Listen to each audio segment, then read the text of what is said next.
Okay.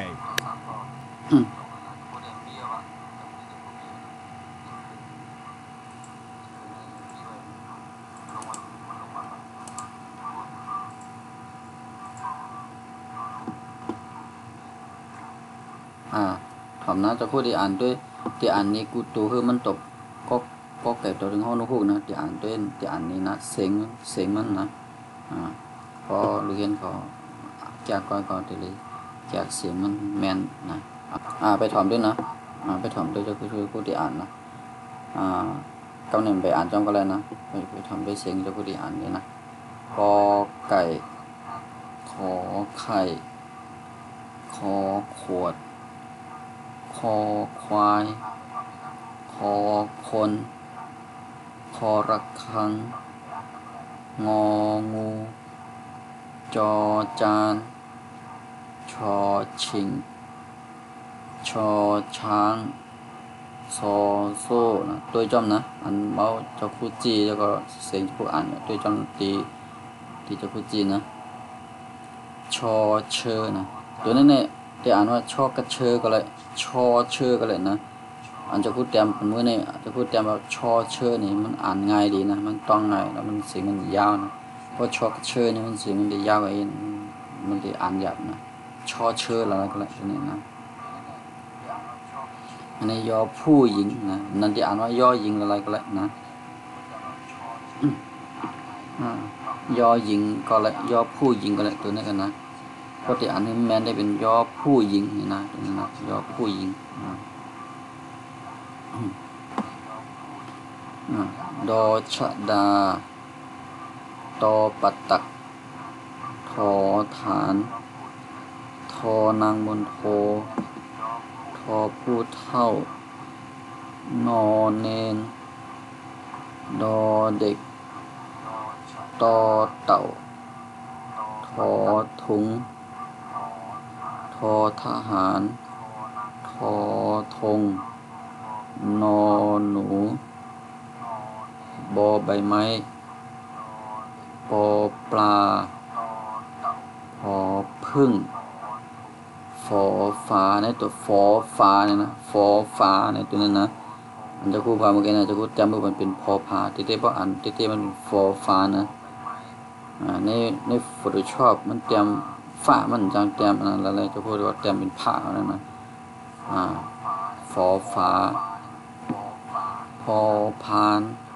อันนี้ก็เหมือนกันนะฟอฟันนะอันนี้ฟอฟันนี่นะจะพูดเตรียมเมื่อเป็นพอพันทีเดียวว่าอ่านทีเดียวเป็นฟอฟันนี่นะต้องเลยนะสองตัวนี้นะอันนี้ฟอฟ้าตัวนี้ฟอฟันนี่นะอันนี้พอสำเภามอมายอยักษ์รอเรือลอลิงวอแหวนสอศาลาสอฤาษีสอเสือหอหีบรอจุฬาออ่างหอนกฮูกนะตัวสุดท้ายนะหอนกฮูกนะจะพูดอีกสักเรื่องนึงตัวนี้คิดเหมือนกันนะไม่เคยจะพูดไปเลยสักเรื่องนี้นะนี่นะสองตัวนี้นะนี่นะตัวนี้เสียงฝอฟ้านี่นะอันนี้ฝอฟ้านี่นะนี่นะฝอฟ้าอาจจะพูดจำมือนั้นมันเป็นพอพาเนี่ยฟ้ามันจังจำใน Photoshop ในโปรแกรมอะไรจำเป็นพอพาเนี่ยก็กับว่าอ่านนี่ไม่ได้อ่านฟอฟ้านี่นะตัวนี้นะแล้วตัวนี้ก็อ่านว่าฟอฟันนี่นะอันนี้ฟอฟันอันนี้ฟอฟ้านี่นะไปตัวจอมนะไปตัวจอมแล้วก็อ่านจอมกันนะทุกทีอ่านว่าอ่านตาแล้วก็ว่าจอมนะกอไก่คอไข่คอขวดคอควายคอคนคอระฆังงองูจอจาน ชอชิงชอชิงนี่นะชอชิงนี่นะอันนั้นชอชิงชอชิงเบี้ยงว่าเสียงมันปีก็เบี้ยงนะเหมือนเนี่ยพอก็ตึงปีนะแต่ว่านะว่ากับก็คือต้องว่าตัวเลยเป็นตัวแล้วก็เลี้ยวนะชอชิงแล้วก็ตัวนี้ชอช้างนี่นะอันนี้ชอชิงอันนี้ชอช้างนี่นะสองตัวนี้เสียงมันนี่ออกหยาบอีกนะเดี๋ยวนี้สองตัวนี้ตีออกเสียงดีหยาบอีกนะชอชิงชอช้างนี่นะ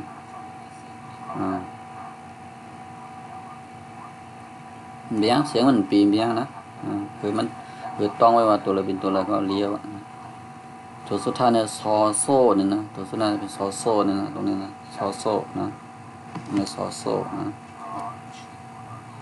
เอามานะจะพูดดิจีแล้วก็ว่าก่อนแล้วก็ว่าจำนะกอไก่ขอไข่ขอขวดคอควายคอคนคอระฆังงองูจอจานชอชิงชอช้างซอโซ่นี่นะมีสองตัวนั่นแหละแถวตั้งเดินนี่มีสองตัวนั่นเสียงออกหยาบอีกนะชอชิงชอช้างนี่นะเบี้ยงเพราะว่าชอว่าชอบอะไรก็เบี้ยงซอสิงซอซ่านนี่ก็ว่าอะไรนะเอาใหม่นะอ่านจ้องกันนะเนี่ยนะตัวที่เมาที่จะคู่จีติดตัวปันตั้งสุดนี่นะชายมือนี่นะกอไก่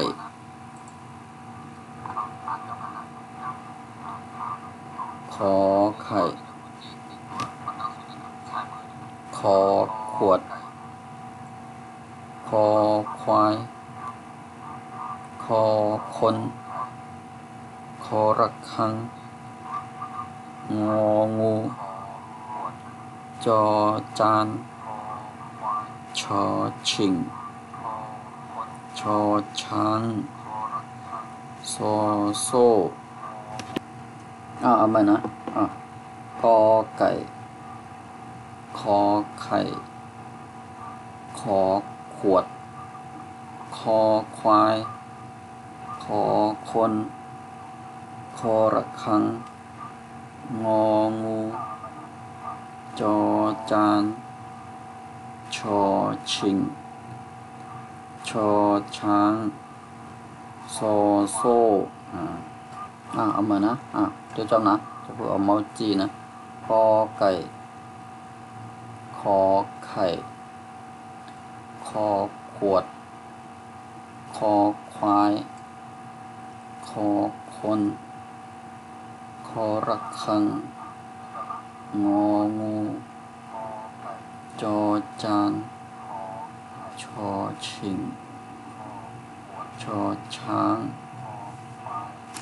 ซอโซ่มันนั้นจะพูดตีสอนอ่านจังนะอ่านถอมเสียงจะพูดแล้วก็ด้วยกับจอมตีตัวมันนะจะพูดเดียวเมาจี้ตีตัวมันนะเอาเรื่องนะ1 2 3